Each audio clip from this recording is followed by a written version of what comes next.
Assalamualaikum warahmatullahi wabarakatuh. Nah, perkenalkan saya Aldi Spendani, mahasiswa dari Sekolah Tinggi Agama Islam Miftahul Ulum Tanjung Pinang. Program Studi Pendidikan Agama Islam semester 4 kelas PAI Pagi A. Nah, di sini saya akan menjelaskan sedikit tentang pembelajaran inquiry. Nah, yang sebelumnya sudah dijelaskan oleh teman saya Kandi Isa, dan di sini saya hanya akan melanjutkan mengenai langkah-langkah pembelajaran inquiry. Nah, jadi langkah-langkah pembelajaran inquiry itu terdapat 6 langkah. Nah, yang pertama itu ada orientas. Nah, apa itu orientas? Nah, orientas adalah langkah untuk membina suasana atau iklim pembelajaran yang responsif. Nah, pada langkah itulah guru mengkondisikan agar siswa siap melaksanakan proses pembelajaran.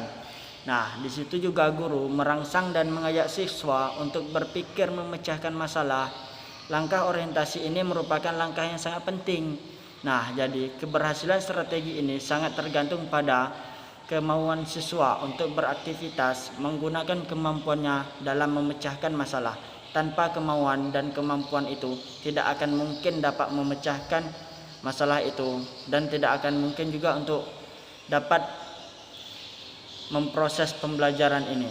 Nah, yang kedua itu ada merumuskan masalah. Nah, langkah merumuskan masalah. Nah, di sini merumuskan masalah itu merupakan langkah membawa siswa pada suatu persoalan yang mengandung teka-teki. Nah, jadi persoalan yang disajikan adalah persoalan yang menantang siswa untuk berpikir memecahkan teka-teki itu.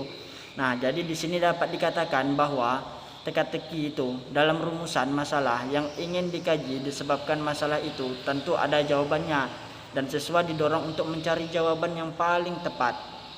Nah, jadi proses mencari jawaban itulah yang sangat penting dalam strategi inquiry ini. Nah, oleh sebab itu, melalui proses tersebut, siswa akan memperoleh pengalaman yang sangat berharga sebagai upaya mengembangkan mental melalui proses berpikir.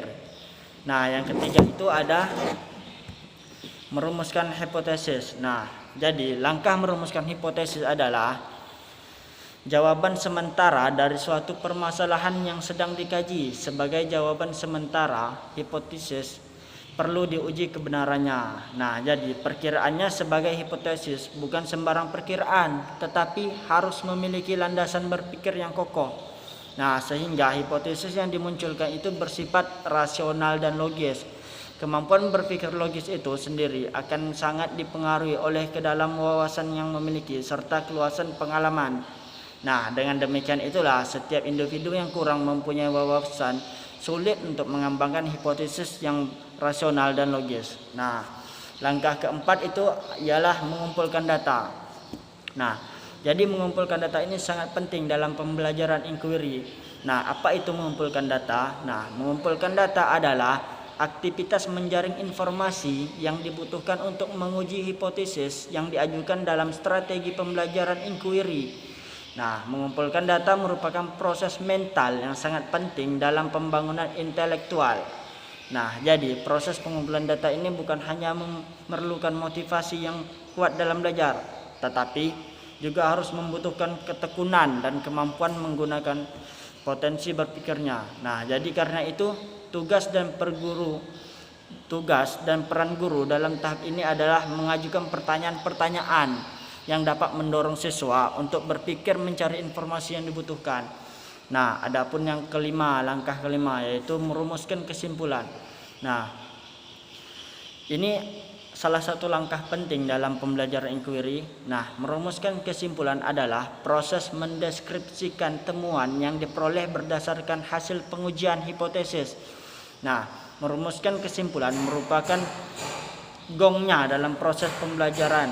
Nah, sering terjadi karena banyaknya data yang diperoleh menyebabkan kesimpulan yang dirumuskan tidak fokus pada masalah yang hendak dipecahkan. Nah, oleh karena itu, untuk mencapai kesimpulan yang akurat, sebaiknya guru mampu menunjukkan pada setiap siswa data mana yang relevan. Nah, itulah merumuskan kesimpulan itu sangat penting dalam pembelajaran inquiry. Nah, langkah yang terakhir atau yang keenam itu adalah keunggulan dan kelemahan. Nah, jadi strategi pembelajaran inquiry ini merupakan strategi pembelajaran yang banyak dianjurkan karena strategi ini memiliki beberapa keunggulan. Nah, yang pertama itu ada strategi ini merupakan strategi pembelajaran yang menekankan kepada pengembangan aspek kognitif, afektif, dan psikomotor secara seimbang. Nah, sehingga pembelajaran ini melalui strategi ini dianggap lebih bermakna. Nah, yang kedua itu strategi ini dapat memberikan ruang kepada siswa untuk belajar sesuai dengan gaya belajar mereka sendiri. Nah, yang ketiga itu ada strategi ini merupakan strategi yang dianggap sesuai dengan perkembangan psikologi belajar modern yang menganggap belajar adalah proses perubahan tingkah laku berkata adanya pengalaman.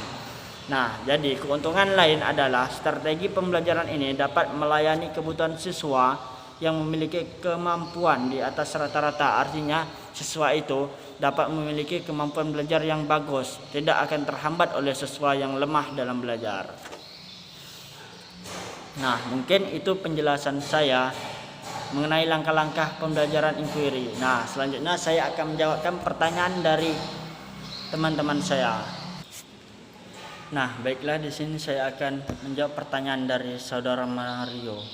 Nah, pertanyaannya adalah kapan inquiry based learning bisa digunakan. Nah, pertanyaan ini